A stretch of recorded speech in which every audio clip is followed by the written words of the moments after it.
CM Dhami ने बागेश्वर के काफली गैर में जनसभा को किया संबोधित। कहा, उमड़े जन सैलाब ने बता दिया कि भाजपा की ही होगी जीत।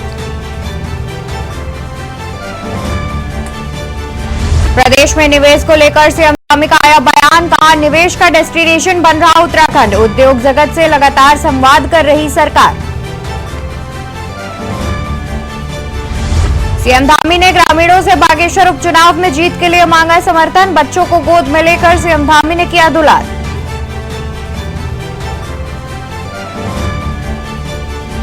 सीएम धामी ने पूर्व में लिए गए फैसले में किया संशोधन मंजूर। लघु जल विद्युत परियोजनाओं की क्षमता बढ़ाने वालों को मिलेगी राहत। मौसम विभाग के मुताबिक देर से विदा होगा मानसून। महीने भर में अधिकतर जिलों में हो सकती है कई दौर की बारिश। जारी किया गया अलर्ट।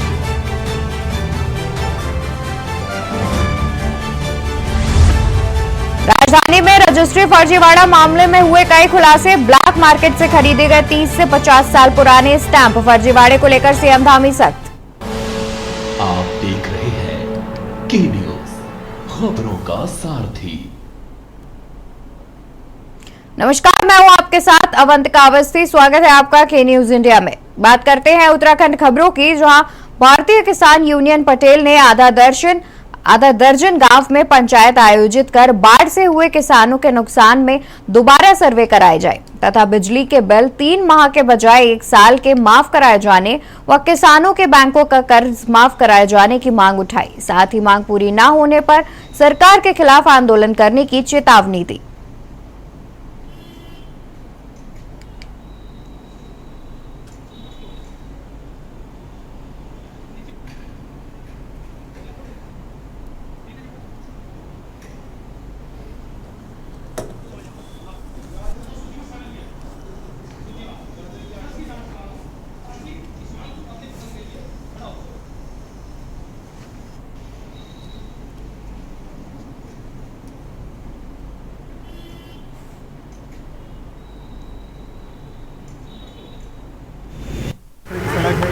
नहीं, देखिए अभी 3 और इसके अलावा अतिरिक्त। हल्द्वानी विधायक सुमित हृदेश ने 1 करोड़ से अधिक लागत से बनी 4 सड़कों का लोकार्पण किया। इस दौरान उन्होंने कहा कि वह विधायक निधि सबसे तेजी से खर्च करने वाले विधायक हैं।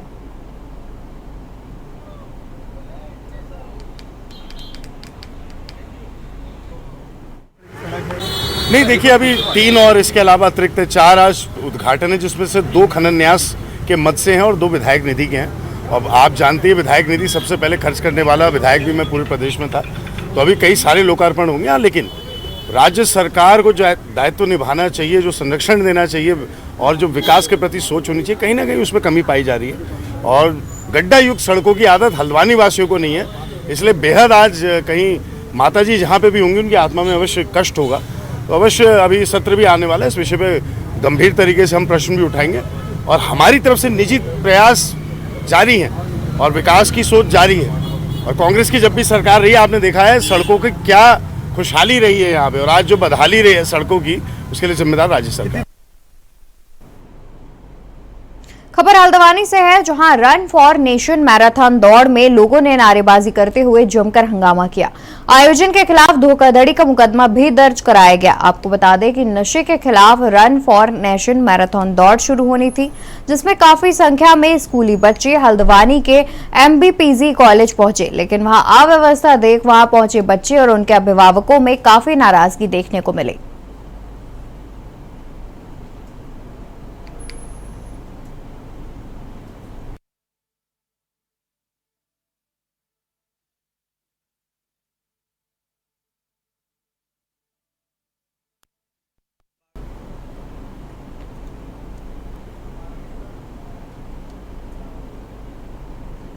इसी बीच बागेश्वर से एक बड़ी खबर सामने आ रही है। बागेश्वर से खबर हम आपको बता दें, जहां उपचुनाव के प्रचार का शोर थमा।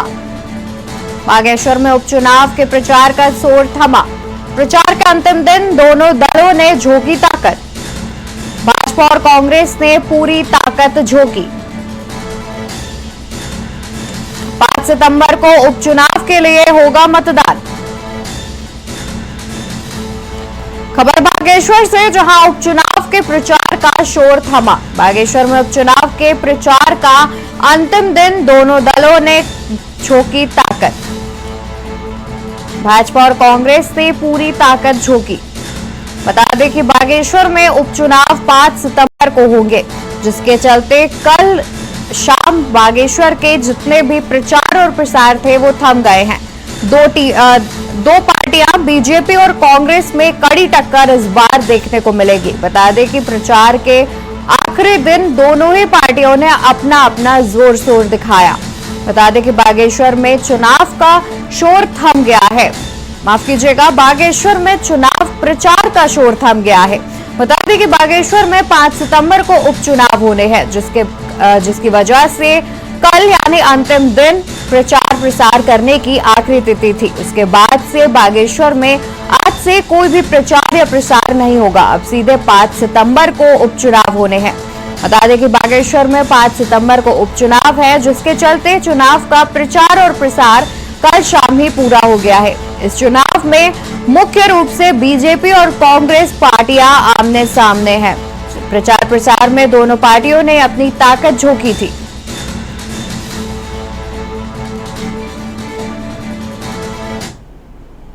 देश की सुरक्षा में 30 साल बीतने के बाद जब सेना कैप्टन सतीश कुमार अपने गांव गडोली पहुंचे तो ग्रामीण उनके स्वागत में झूम उठे। पहाड़ी वाद्य यंत्रों के धुन पर सतीश का स्वागत किया गया।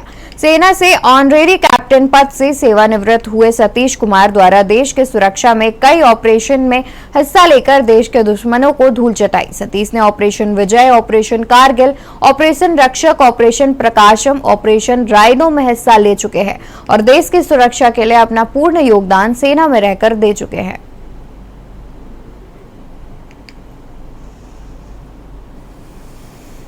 ये 4 वर्दी वाले हैं हमारे पास। एक तो बड़ा वाला लड़का है बेटा, दूसरा लेफ्टिनेंट ये है, और 2 हमारे पुलिस में है। एक हमारा भतीजा है, एक ये लड़का ये है। तो मैं बोलता हूँ कि जिस घर में बेल्ट वाले हों, पुलिस जिसको हो, उसको किस बात की डर, और जो फौज में भर्ती है, सीमाओं के लड़के आए हैं, उसको किस बात की डर। बोनो चाहूँ कि उनको आशीर्वाद सब को जन्मे नो ना घोतन वो भी है जे बस हम जब तक ये ड्यूटी पर रहनी जो दिन हमारा परेशानी में रहनी तो हम बहुत परेशान जब बॉडी पर रहनी ठीक है। हाँ, जब बॉडी पर रहनी तो भगवान और पितर जब तो आसरा राम करना कि भगवान बस राजी खुशी अपने घर में जाओ ना बस। मैं तो कल से इंतजार कर रही थी, जब से इतना अच्छा मौका आया कि मेरे भाई भी रिटायर हो रहे हैं और रक्षाबंधन भी आ रहा है। बहुत ज़्यादा अच्छा लगा, मुझे बहुत खुशी है और देश की सेवा करी उन्होंने, उससे मुझे बहुत वो है कि सभी देश की सेवा करें। हम 5 भाई हैं, सबसे बड़े भाई हैं वो भी फौज से रिटायरमेंट हुए हैं। फिर मेरे दूसरे नंबर के भाई हैं, उनसे छोटे वो हैं अभी डॉक्टर साहब हैं जहरी खाल में, और तीसरा नंबर मेरा है, चौथा नंबर मेरा आरटीओ में है, आरटीओ डिपार्टमेंट में, और 5वें नंबर है पुलिस में। इसके अलावा मेरे 2 भाई जो हैं कोटद्वार में रहते हैं, वो बड़े चाचा के लड़के हैं, और 2 भाई मेरे यहाँ रहते हैं, जिनमें कि एक कॉन्वेंट स्कूल में है और एक पुलिस में है, उत्तराखंड पुलिस में, और दोनों भाई मेरे होटल मैनेजमेंट कर रहे हैं जो कि कोटद्वार में है। तो हम टोटली 9 भाई हैं। खबर उत्तराखंड से है, जहां सीमांत हरिद्वार के यूपी से लगे 2 बॉर्डरों पर बड़े प्रवेश द्वार बनाए जाएंगे। हरिद्वार रुड़की विकास प्राधिकरण जल्द ही नारसन और चिड़ियापुर बॉर्डर पर प्रवेश द्वार बनाने जा रहा है। इन प्रवेश द्वारों पर प्रदेश की संस्कृति और कला की झलक भी नजर आएगी, जिससे दूसरे प्रदेशों से उत्तराखंड में आने जाने वाले यात्रियों को प्रवेश करने का एक खास अनुभव होगा।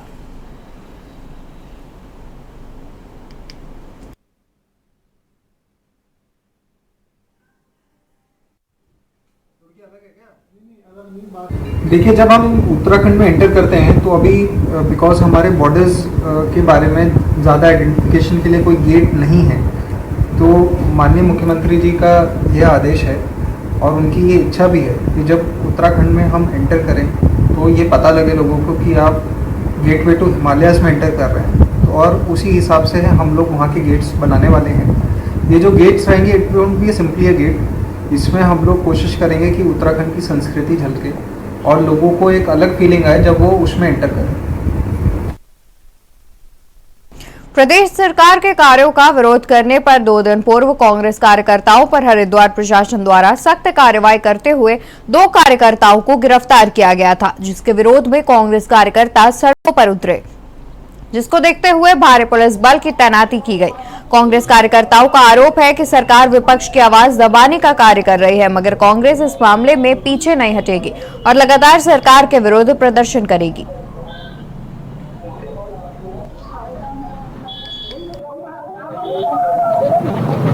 भारतीय जनता पार्टी पुष्कर धामी दिशाहीन हो चुके हैं। उनको विकास से, एजुकेशन से, स्वास्थ्य से, पूरा हरिद्वार आज भी बाढ़ आपदा में परेशान है, पर उनको इन सब चीजों में इंटरेस्ट नहीं है। उनको इंटरेस्ट ये है कि मेरा पुतला कौन फूंक रहा है, मेरी मुर्दाबाद कौन कर रहा है। तो उनको आईना दिखाने के लिए जो उन्होंने परसों हमारे 2 लड़कों को कोतवाली में बिठवाने का भारतीय जनता पार्टी ने, सरकार ने कार्य किया, आज उनकी आंखें खोलने के लिए कांग्रेस पार्टी के कार्यकर्ता निकल के आए थे।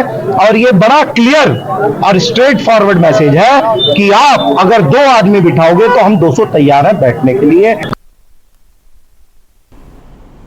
खबर बागेश्वर से है, जहां मुख्यमंत्री पुष्कर सिंह धामी ने चुनाव प्रचार प्रसार के अंतिम दिन विधानसभा सभा के काफली गैर तहसील में जनसभा को संबोधित कर भाजपा प्रत्याशी पार्वती दास के पक्ष में जनता से अपील की।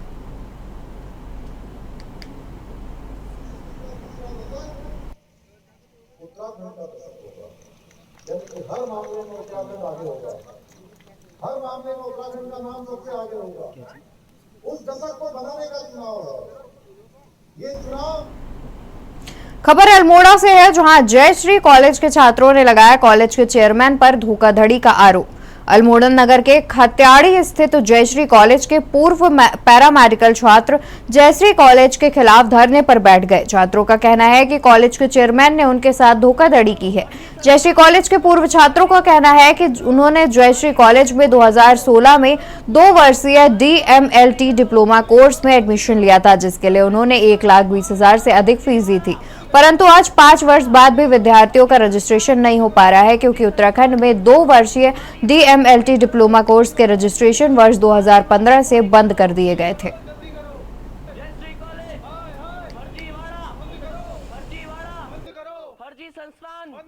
फर्जी संस्थान बंद करो, हमारी मांगे पूरी करो, पूरी करो, पूरी करो, हमारी मांगे पूरी करो, पूरी करो, जल्दी करो। जयश्री कॉलेज फर्जीवाड़ा बंद करो, फर्जीवाड़ा बंद करो, फर्जी संस्थान बंद करो, फर्जी संस्थान बंद करो, हमारी मांगे पूरी करो, पूरी करो, पूरी करो, हमारी मांगे पूरी करो, पूरी करो, जल्दी करो। जयश्री कॉलेज फर्जीवाड़ा बंद करो, फर्जीवाड़ा बंद करो, फर्जी संस्थान बंद करो, फर्जी संस्थान बंद करो, हमारी मांगे पूरी करो, पूरी करो, पूरी करो, हमारी मांगे पूरी करो, पूरी करो, जल्दी करो।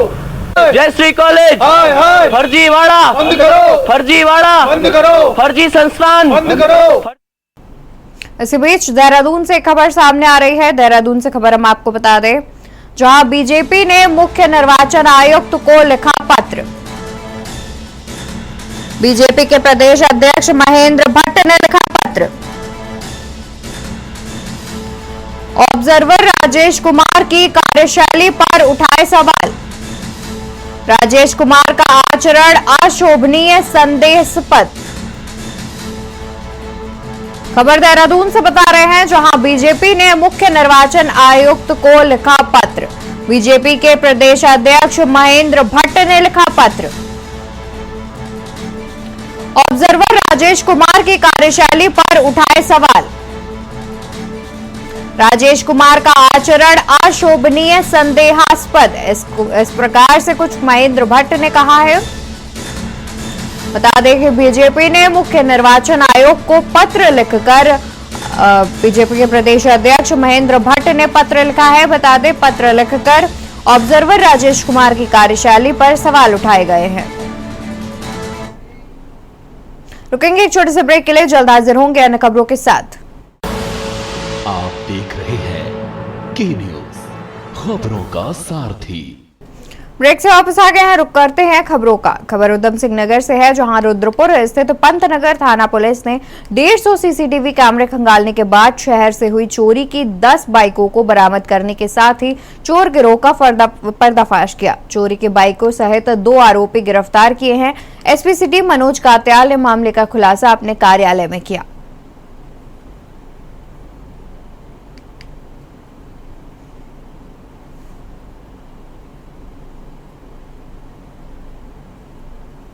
ट्रांजिट कैब के भी हैं उन्हें ओरिजिनल लॉक जो है वो है मेरी बाइक। प्रदेश के सैनिक कल्याण मंत्री गणेश जोशी ने बिंदुखत्ता पहुंचकर मरणोपरांत अशोक चक्र विजेता लॉन्स नायक शहीद मोहननाथ गोस्वामी की पुण्यतिथि पर उनकी समाधि पर पुष्प चक्र अर्पित कर नमन किया।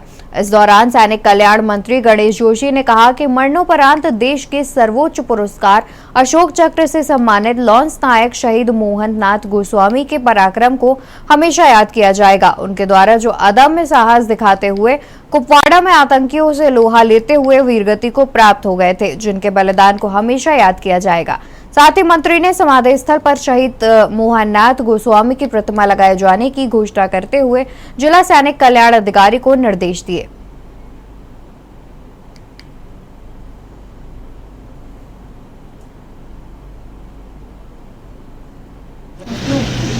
पीस टाइम में जो सबसे सर्वोच्च पुरस्कार मिलता अशोक चक्र से सम्मानित किया गया, जिसने 11 आतंकवादियों को मारा, अपने कई लोगों को बचाया, तो आखिर में खुद इस देश के लिए अपने प्राणों की आहुति दी। 9 पैरा के मोहननाथ गोस्वामी जी, मैं उनको नमन करने यहाँ पर आया हूँ, क्योंकि शहीदों का सम्मान करना हर देशवासी का कर्तव्य है। हम किसी शहीद को वापस नहीं ला सकते, लेकिन उसका सम्मान करना, उसकी वीरता का व्याख्यान करना हर देशवासी का कर्तव्य है। और चाहे हमारी दिल्ली की मोदी जी की सरकार हो, चाहे प्रदेश की पुष्कर सिंह धामी की सरकार हो, लगातार शहीदों के सम्मान में काम कर रही है। शहीदों के सम्मान में एक विशाल सैन्य धाम 96 करोड़ की लागत से हम गुनियाल गांव में बना रहे हैं, जिसमें हमने सभी शहीदों के आंगन की पवित्र मिट्टी को हम वहां पर लेकर गए हैं। नैनीताल में 2017 के बाद की टैक्सियों के संचालन करने में लगी रोक व इन टैक्सियों के संचालन में परिवहन विभाग द्वारा किए जा रहे भारी भरकम चालन के खिलाफ टैक्सी यूनियनों ने 4 सितंबर से प्रस्तावित हड़ताल मुख्यमंत्री पुष्कर सिंह धामी के साथ वार्ता के बाद स्थगित कर दी। नैनीताल टैक्सी यूनियन के अध्यक्ष दीपक मटुरानी ने बताया कि सुबह मुख्यमंत्री पुष्कर सिंह धामी से हुई वार्ता के बाद नैनीताल टैक्सी चालक संघ द्वारा टैक्सी संचालन को बंद किए जाने के 12 सितंबर तक के प्लान को स्थगित कर दिया गया है। टैक्सी यूनियन के अध्यक्ष ने कहा कि सुबह वार्ता के दौरान मुख्यमंत्री ने आश्वस्त किया है, जब तक उच्च न्यायालय का संशोधित फैसला नहीं आ जाता तब तक नैनीताल के भीतर टैक्सी वाहनों को न रोका जाए और न ही चालान किया जाए। मुख्यमंत्री ने 12 सितंबर को हाईकोर्ट के मामले में सुनवाई होने में सरकारी अधिवक्ताओं मजबूती से उनका पक्ष रखने को कहा है।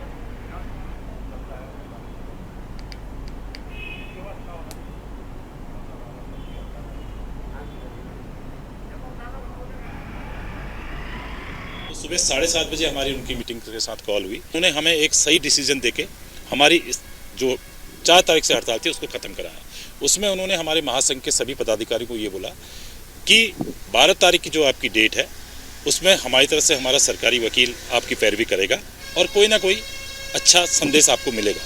तब तक शहर के अंदर जो भी गाड़ियाँ अप और डाउन कर रही हैं उनमें किसी प्रकार का चालान नहीं होगा, चाहे वो 2017 की बात की हो या 2017 से पहले की हो।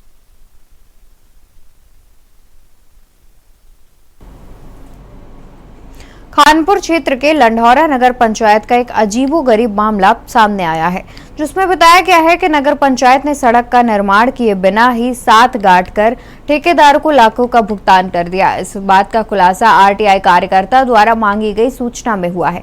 इससे पहले भी इस तरह का एक और मामला सामने आया था। साल 2022-23 में नगर पंचायत लंढौरा द्वारा नगर के विभिन्न वार्डों में सड़कों का निर्माण किया गया था। लंढौरा निवासी आरटीआई कार्यकर्ता जुल्फकार अली द्वारा लंढौरा में नगर पंचायत द्वारा कराए गए सड़क का निर्माण की बात सूचनाएं मांगी थी, जिसमें कस्बे के कई सड़कों का निर्माण किए बिना ही ठेकेदार का भुगतान कर देने का मामला सामने आया था।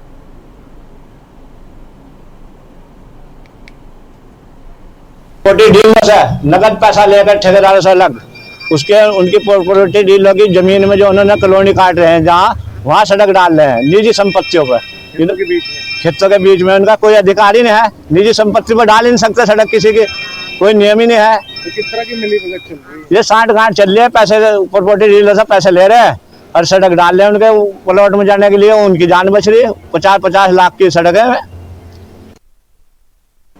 उत्तराखंड खबरों में फिलहाल इतना ही। आप देखते रहिए